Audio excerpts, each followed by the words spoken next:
puissance américaine, moi je vais faire un bel hommage aux États-Unis. J'ai découvert il y a fort longtemps que la prise de conscience que l'industrie du cinéma serait une industrie stratégique fondamentale dans la fin du siècle date de Roosevelt avant la guerre. Orson Welles m'a raconté qu'en 1945, il a participé à une réunion dans le bureau ovale où le président a dit l'industrie du cinéma en Europe est détruite, au sens physique du mot, c'était bien vrai, et il ne faut pas qu'elle se reconstruise.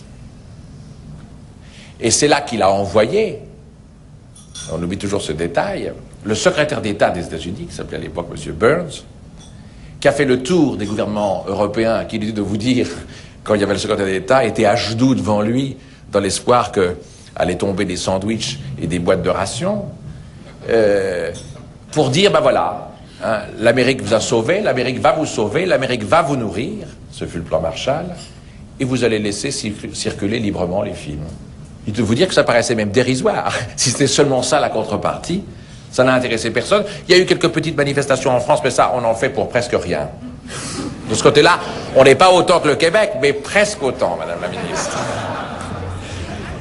Il y a quelques photos, on voit Gérard Philippe, place de l'Opéra, le poing levé, dénonçant l'impérialisme américain. Et se sont signés à Paris les fameux accords, fameux, pas très fameux, mais ils sont pourtant, ils mériteraient de l'être, qui s'appellent les accords Blum, qui était à l'époque le président du Conseil, après le départ de Général de Gaulle en 1946, et du secrétaire d'État Burns. À Washington, M. Léon Blum, ambassadeur extraordinaire de la République française, signe les documents qui consacrent les accords économiques franco-américains.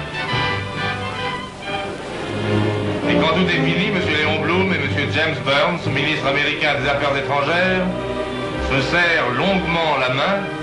Le marché est conclu. Les accords étaient simples. Il était dit qu'il n'y aurait pas de restriction à la circulation des films américains.